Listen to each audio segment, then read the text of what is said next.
All right, what's up, folks? Guerrilla Radio episode 6. We took a couple weeks off because I was in Mexico and I talked about doing a video, but it just didn't happen. So today we're at True Wellness Chiropractic with Dr. Nagel and, of course, Coach Susie. So we're going to talk about a couple different topics, and this will be episode 1 in probably a multiple-part series because there's just too much good stuff to cover in like one 10-minute video. But we're going to talk about the role of chiropractic and spinal positioning and common things we see in people. I should say Dr. Nagel sees in people, not myself. And later down the road, we'll talk about using my spine. So I've been a patient here for almost 7 years now since you opened up. And so we've had multiple years of films, and he can see within the training that I'm doing how that's correlating into my spinal position and how what we're doing to kind of correct that. But the main reason, I'll make this my background real quick, but when I was overseas in the Army, I hurt my back just from tons of pressure, carrying 50-pound 8 bags, rifles, flak jackets, Kevlars. And when I got back, I immediately suffered from like severe back pain, where I'd lay down in bed at night and it would take several minutes just for the pain to subside or go to sleep. And then it would take me 10 minutes to get out of bed because it was so stiff and so sore. I went through the practical means of the physicians that the Army was sending me to, and it was just a lot of Flexerol, right? That's the muscle relaxer. So Flexerol, ibuprofen, stretches, right? Just did nothing. So I ran into a chiropractor who was also a major in the Army at the time, and I told him about my story, and he said, I'll treat you for free. And quite literally in like 6 weeks, I went from excruciating pain to zero pain. We did x-rays, he did some massage, some stem, and then some adjustments. And I was, at that point in time, this was almost 15 years ago, I didn't even know what he was doing. I didn't care, it just worked. And so I think when people are in that chronic pain position and somebody can just alleviate that, it's massive. I would have done anything at that point in time. So it led me down the path of chiropractic, and it was perfect. We opened up in a few months of each other, opening the gym, and when Dr. Nagel opened his clinic, and since then we've just been parlaying and working together on stuff. Because it is important to understand why it's helping you and why it's benefiting you. Yeah. So that's kind of what this video is going to help you understand. Yeah, we'll lay the foundation for chiropractic. So talk to me about, let's just open with some of the most common things that you see with people today in terms of postural misalignments and why those happen, and then what that leads to in the long run, what it can lead to. What's funny is the majority of patients that come in are from referrals from people that understand how we practice. So we function somewhat as a specialty within the profession. Okay. But generally, all chiropractors are trained and specialized in the spine and the nervous system, right? So the brain controls everything in the body. It sends signals and nerve energy down the spinal cord. It goes out the nerves to all the organs and tissues. And likewise, your body's constantly sending input back to the brain, right? So you need that feedback system.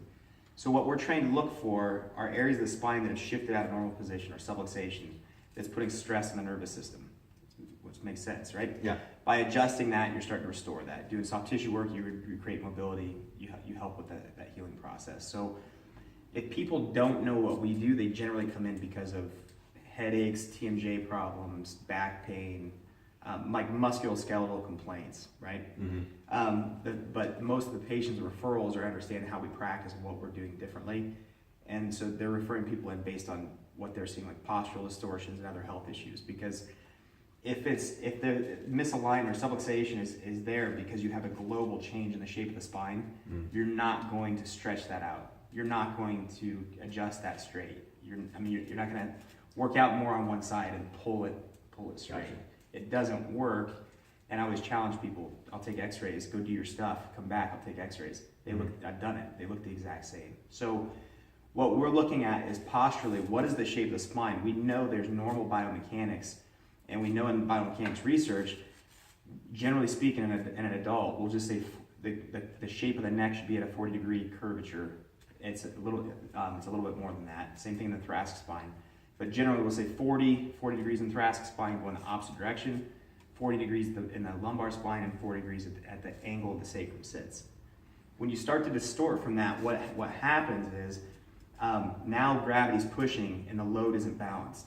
So you're going to start creating claps. Whether the head continues to carry forward, thoracic spine continues to carry backwards, things like that. So compensate somewhere. You got to compensate because you got to stay upright, right? Nobody's going to walk around all to the side.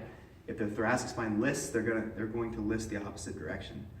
So when the big question becomes, why do we start developing the distortion? Right? Yeah. So it's a multitude of things. One can be just the spine didn't grow right. Just like not everybody has straight teeth, not everybody has symmetry in the way their skull grows, their arms grow, legs grow.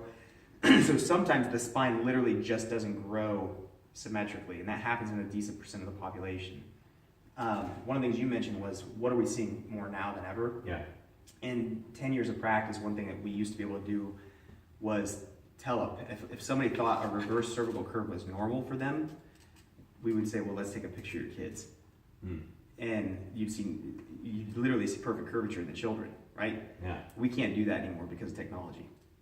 So the kids are now starting to see the same. We're seeing the same changes we would see in a welder in a factory that's been 15 years welding, flipping a mask up and down. The curve changes in 10, 12, 14-year-old kids. And that's crazy. And that's this. It's being on technology. Adults are the same way.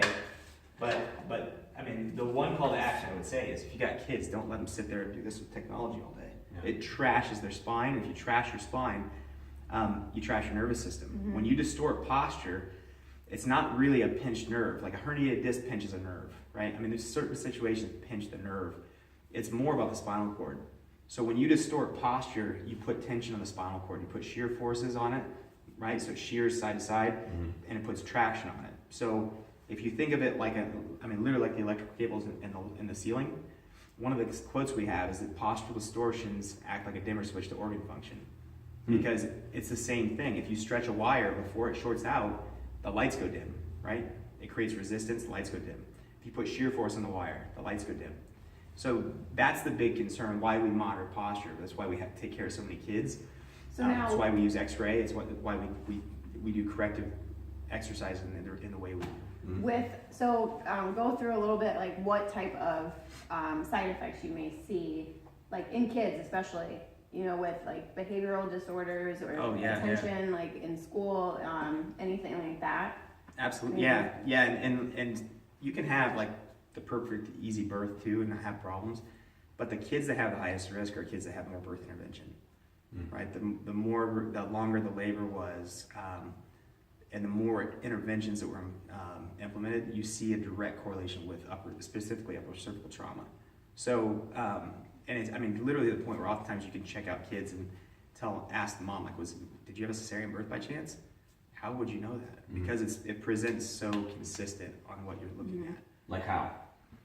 With what you feel and when you look at the films. If you do x-rays on a kid, if they're too young to be able to sit still and get clear x-rays, what you literally feel is you feel just a really unusual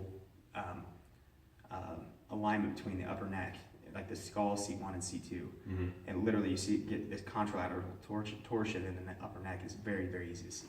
And anybody that sees a lot of kids will tell you. It's not like a magic.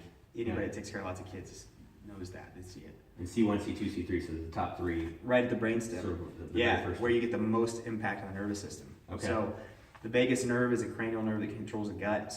So oftentimes you'll see these kids early on. The first signs they had are typically like difficulty breastfeeding and reflux, and so a lot of times they get loaded up on medication to deal with the reflux and things, and then they're told, don't worry about it, they'll grow out of it. They might, but if you don't fix that, they're not going to grow out of the problem. They just grow through the symptom. Okay. And then it's ear infections, and if they get loaded up on antibiotics, then they start developing gut issues, right? All the signs of gut issues, and it just keeps continuing. And by the time they're teenagers, they're usually the only kids you see that have headaches, right? Or late teens are starting to get TMJ problems, and this is all correlates with the same cause that's super easy to address early.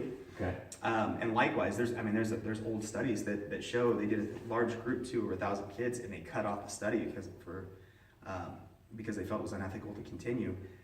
But in the 1,000 kids, the kids with those upper cervical birth traumas, they found a huge division. They found lowered immune responses. They found behavioral issues. They found abnormal spine growth. Tons and tons of stuff, because that's the proprioceptive center for the bodies right there. So okay. So we established some baselines, right?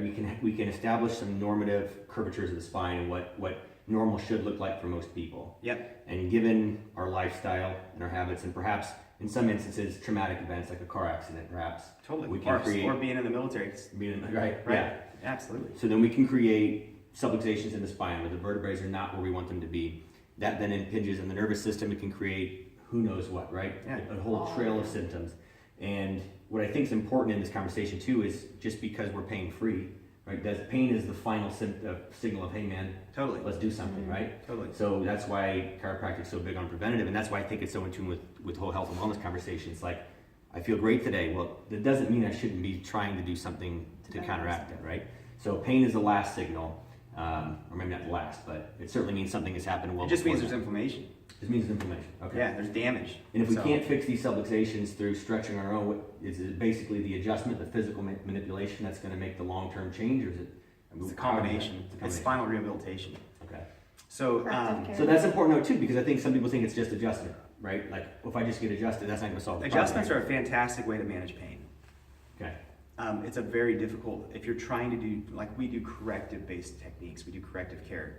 So it's, in some cases you can get them back into norms. If there's too much spine damage, you're optimizing the biomechanics, right? Yeah. Optimizing what you can, and what you can do. But if you ask any patient in the office, like, it is very much, the results are in large part what they do away from here and long term. And the big shift that we take people through is getting them to understand that chiropractic is not chiropractic aspirin that you deal with pain. It's part of a prophylactic lifestyle. It's just like dentistry.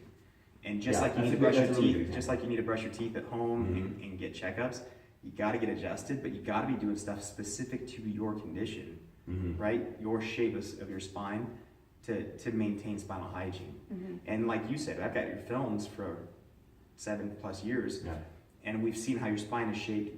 It changed shape just because of how you focus training models over time. Yeah. Right?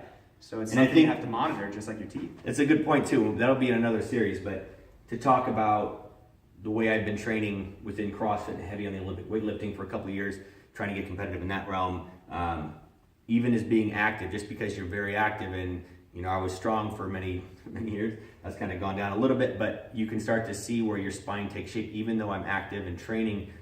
And doing mobility work, and stretching, and you're doing all I'm the right still stuff. seeing that forward curvature come on in the thoracic spine mainly because of that frontal loading, right? So I just think that's important to find out. Yeah, we can do a whole video on that because that's huge, especially with CrossFitters and athletes. Yeah. That your training will absolutely shape your spine. Perfect. I love it. So I think that's a good foundation. That'll build us off on the next ones. Anything else to add? No. Cool. No. All right. We'll see you next time.